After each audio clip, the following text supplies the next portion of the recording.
Let's start at the very beginning then, shall we? Let's go. Okay, so, you were born in Bosnia. Bosnia, yeah. What age did you find martial arts? I found that in my late teens. Okay. Yeah, I found it in my late teens and stuff like that, and the scariest thing I've ever done, and it still scares the shit out of me as a result. It's my cheapest therapy. I can afford to fucking iron out any bullshit inside my head. Yeah. Now, when you say like the scariest thing you've ever done, did you really have to overcome like an intrinsic hurdle to get there? No, I didn't have to overcome, but like I say, any martial arts, like every other sport, right? Before you compete, what do you got to do? You got to hype yourself up. You got to hype up the team. Get on the psych train. Because I got to make you care about a basketball.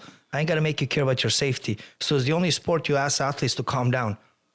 Right. So true. Yeah, it's the only sport you're asking people to chill the fuck out, not hype themselves up. Yeah. Right. So when you go in there, it is the scariest thing you do because it's your safety. Yeah, absolutely. Yeah. So that's why. That's actually a really good point. You're right. Like, you're right. When you're in a team sport too, you can come in with a bit of nervous energy because you got people to fall back on. Yeah. There's 5 other players, on the court or on the ice or whatever it is. But yeah, in combat sports, like you need to be able to make decisions. We were talking about, in the pre-show, we were talking about processing rate of decisions, like, let's say striking versus grappling. We'll get into that, but you have to have a certain level of cool, calm, and collected to make good decisions. 100%. To make reads, etc. Right? Yeah, I mean, 100%. Like, I always talked about the same thing, is that in emotional, logical decisions, right? The more scared we are, the more emotional we make. As a result, we're not thinking a step ahead, right? And that's, like I said, in everywhere I go, and I preach this all the time, like martial arts truly does give you, like the greatest gift to process intelligent info under a stressful environment. And nothing comes more stressful when your safety is on the line, right? And then the ability to stay calm and react logically, not emotionally,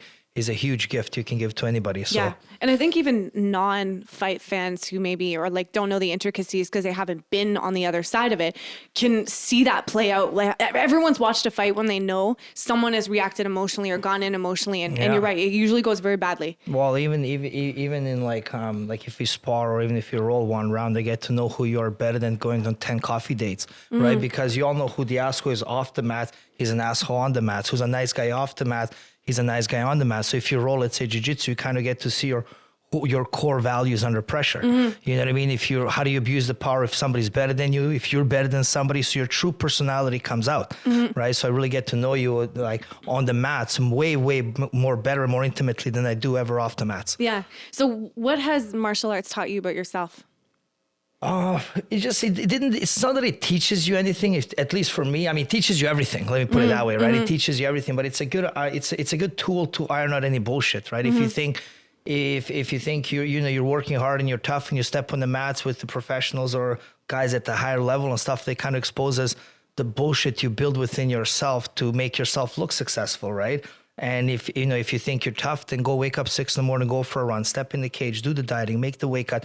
There's all these little kind of, like quality controls. The martial arts inputs them by default, right? Yeah. Which makes sure that not anybody can go through those rings of fire, right? And if you do, you got to adapt, you got to grow, and more importantly, you got to be honest with yourself. So that's what it is. It just develops you to be a better human being within yourself. I couldn't agree more. What's up, boxing fans? Coach Jay here from the Empire Boxing Podcast. Love to shout out our partners at the Before Company, my favorite toothpaste right now.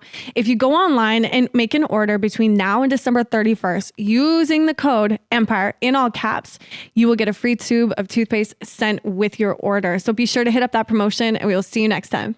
Now, going back to early teens, you're finding martial arts. Which martial art did you get into first? I started into boxing. I started into boxing. My first one, it was this. So I started in MBI boxing that used to be on Hastings and Gilmore. Used to be underneath a strip club, long time ago. And then the bus route that I was taking, they kind of moved to another place. And then I was with this Romanian, this Russian guy. They were boxing in Astoria. Yeah, and through the liquor store. Yeah, but through the liquor store. Humble beginnings under the strip clubs and liquor stores of the world. There we go. There you go. That sounds like boxing to me. Yeah, sounds about right. And then I walked in there, and then, I don't know, I just walked in. There was like kind of a Rocky movie, you know what I mean? And they scared the shit out of me, and I was like, holy shit, this is, I just couldn't, nothing else did it for me after. I used to play a lot of basketball, a lot of soccer, a lot of other sports, and after I just couldn't care. Yeah. And it just hooked me. Yeah. Hooked me. The honesty of of martial arts just fucking, it just exposed everything to me that I wanted to know about myself. It's the ultimate equalizer, really, isn't it? Is.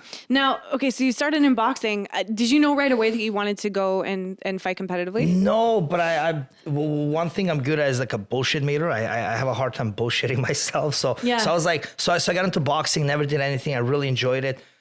And I was like, oh, well, what if somebody kicks you? You know, and then I went into this local gym, you know, for kickboxing and stuff, and I knew nothing about it. Yeah. And then somebody mentioned Muay Thai, and I had no clue. So you I just like the drink? Like, yeah, I didn't know. I was an immigrant. I didn't know very well, and then I just did some research, and like Thailand came up, and I was like, holy shit! And I went to my mom, and I had some money saved. And then I just went and bought a ticket the next day. Yeah. And I went to Thailand, and I go to my mom. I'm going to Thailand. I was like 20, 21. She's like, "What's Thailand?" I'm like, "I have no clue. I don't know, Mom. It's just this place that's so-called all the best Muay Thai guys go there, and that's the next level from boxing." So I just went there, lived, and stayed in the gym, and I just competed. And Mom was like, "When you come back?" I'm like, "When I run out of money." Yeah. And I just went there one-way ticket, and I went to this gym called Suwit. That was the first gym that I emailed 3-4 gyms. First gym that got back to me. I bought a ticket right on the spot. Went to my mom. I'm leaving. Yeah. And after I came back, it's just evolution. Like, what if somebody takes you down? And I got into MMA and. Right. And so the curiosity kind of killed the cat here. Like you just kept asking questions. Well, what if this happens? What if that happens? Yeah. Next thing you know, you're in fucking Thailand. Yeah, and then never. So did your mom have a heart attack? What was that like for her? She was like, okay. Well, one thing you learn in a Eastern European family is like a strong mother. Okay. So yeah. So she's so sweet. What was and scarier, stuff. Going to Thailand or telling your mom you were going to Thailand? Emotional baggage or physical. Physical was Thailand. Emotional was mother. Yeah. Like that. But no, she you know, mom's a mom, you know what I mean, to this day as well. But yeah, I just didn't care. I'm always the guy that followed the heart. Yeah. And that's what I did. So you get there, you're surrounded by this like in totally new environment, totally new disciplines, physical disciplines. What was that like? What was it like getting stuck into that? Oh, I loved it. Yeah, right away, you just knew. And also when I went, even like I'm the weird guy. I go to Thailand, I don't drink. I don't go out. I don't party. I don't do anything because even when I'm here, sometimes you all get into trouble, you know, and then you always kind of have an excuse that there's distraction. When I do go to my training camp and when I dream, and I always ask for a perfect, like, you know, environment to train in. So when I do go there, I just soak up as much as I can. I'm literally on the mats 2-3 hours in the morning. Then I go on my own in the afternoon and a couple of times a day. I'm there like 3 times a day, every day, and trying to soak up as much. And I've always had the mentality of be a student of the game. Yeah. Absolutely. Well, I mean, especially in mixed martial arts, like we were talking about kind of boxing before, and you know, it's like you have the skills that encompass within boxing to perfect. But in martial arts, it's very interesting. Is like you have to get as good as you can at as many different aspects of different disciplines as possible. And how is that? Like that's such a hard thing to balance. Like I was recently just talking to Jamie Siraj about this. You know, how do you feel about how you expand that toolkit and what the perfect formula is when you're going about that as a mixed martial artist? To me, it's easy. It's honesty. Yeah. Right. So first of all, I always say your personality dictates what type of fighter you're going to be. Why? Because fighting is risk management. If I tell you, hey, you want to flip a coin for $5 million, you'd be like, that's the stupidest bet. Somebody might say, I'll put 10 on it. So everybody's risk management is different, which means how we take chances and how we interpret danger and probability and the odds are different, right? So when I walked into martial arts, I was like, okay, what are the key components? I'll never be a good wrestler, but I need a good double, a good single, and a good sprawl. I'll never be a good boxer, but what I need from a footwork and good jab, distance management, what I need for kickboxing, why I need a good low kick and a good knee, what I need for Muay Thai, clinching and elbowing. Right. So you got to kind of pick and choose who you are, what type of personality, what type of fighter you are. And as a result, you got to glue all the certain tools or shields that you want to be successful in a battle. But if somebody looks at the whole thing as martial arts, it's overwhelming. Super overwhelming. It's overwhelming, right? So you can't approach a complex problem from an outside. It's got to be within, which means that's what it's, again, martial arts come back to ironing out any bullshit you have within yourself, expose your holes and work on them. Right. That's all it is. Yeah. That's all it is. And you know, deep down inside, one brain is weird. Once the brain figure out it can bullshit itself, your whole life can be based on that. It bullshit itself. It's weird. Brain is weird, right? And I always say, you want to sum up every single self-help book you ever read, call your own bullshit out. Yeah.